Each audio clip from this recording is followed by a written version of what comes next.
Whenever there's an argument between your heart and your mind, follow your heart. There are things that the heart can understand and feel that the mind cannot relate to.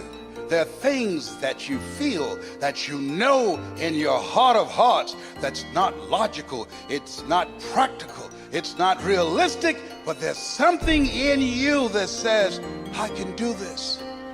If you do what is easy, your life will be hard. People that are hungry are willing to do the things today others won't do in order to have the things tomorrow others won't have. People that are hungry are relentless. People that are hungry are unstoppable. People that are hungry refuse to give up. I'm willing to make this happen. No excuse is acceptable. I'm going to do whatever it takes. I can do it. If anybody's ever done it at any point in time in history, then what's possible for one is possible for me, and I'm going to do it. It's my time. It's possible. It's necessary. It's me. It's hard. It's worth it. I don't know what you want to do. Seemed like yesterday when I was the new kid on the block. Now at 68,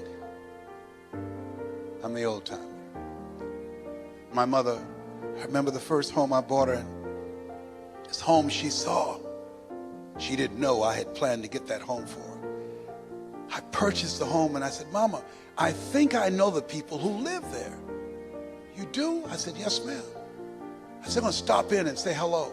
And I drove there and I opened the door.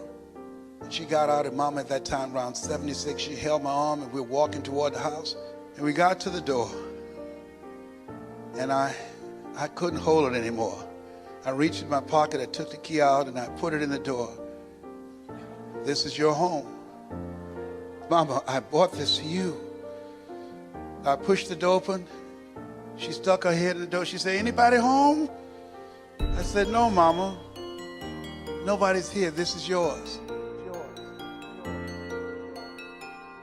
If you want a thing bad enough to go out and fight for it, to work day and night for it, to give up your time, your peace, and your sleep for it, if all that you dream and scheme is about it, and life seems useless and worthless without it, and if you gladly sweat for it and fret for it and plan for it and lose all your terror of the opposition for it, and if you simply go after that thing that you want with all of your capacity, strength and sagacity, faith, hope, and confidence, and stern pertinacity, with the help of God, you'll get it.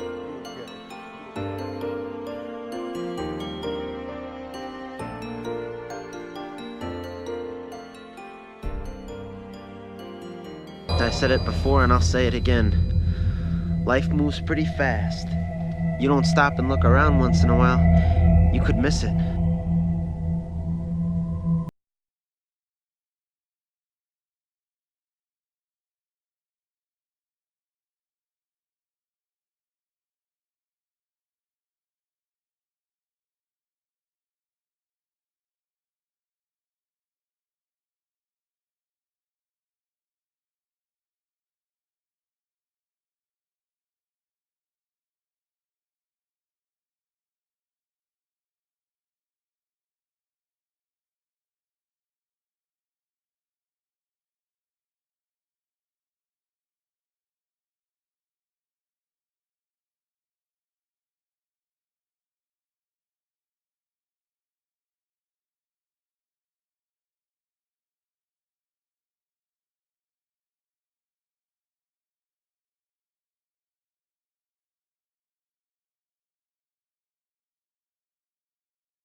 I'm gonna get down to bang, I'm gonna do this, I'm gonna run a marathon in less than 5 hours, I'm gonna, whatever the fuck it is, you gotta write that shit down and go for it. I love a success story, but even more than a success story, I like a dude who fucks his life up and then gets it back together again story. Those are my favorite stories. And the way to do that, you gotta write shit down. You gotta think that you are the hero in your own fucking movie, and then you gotta sit down and you gotta write shit down. Write down what you need to do. We're talking about our mind. The mind, our most valuable and precious resource through which we experience every single moment of our life. The mind that we rely upon to be happy, content, emotionally stable as individuals, and at the same time to be kind and thoughtful and considerate. And yet, we don't take any time out to look after it. Do you believe in yourself? The man without self-reliance and an iron will is the plaything of chance, the puppet of his environment, the slave of circumstances. Are not doubts the greatest of enemies? If you would succeed up to the limit of your possibilities, must you not constantly hold to the belief that you are success-organized, that you will be successful no matter what opposes? You are never to allow a shadow of doubt to enter your mind. Considering that we have to spend the whole of our lives in this human machine, considering that it is our sole means of contact and compromise with the rest of the world, we really do devote to it very little attention.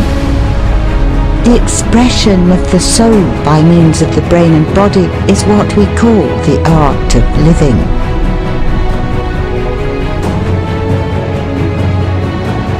He bears the accidents of life with dignity and grace, makes the best of his circumstances, like a skillful general who marshals his limited forces with all the strategy of war.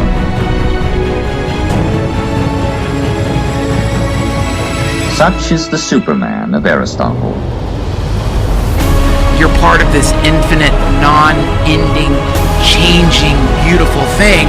You've got to recognize the first part, which is you're not going to last, nothing's going to last, no one you know is going to survive this thing. Everything that you've ever said will be lost in time.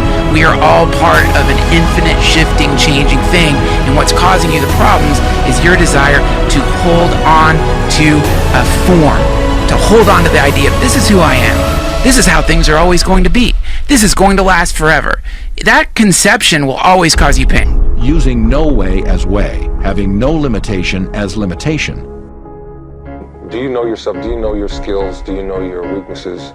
Are you able to adjust your life to compensate for whatever's happening and take advantage of whatever's happening in terms of pluses and minuses?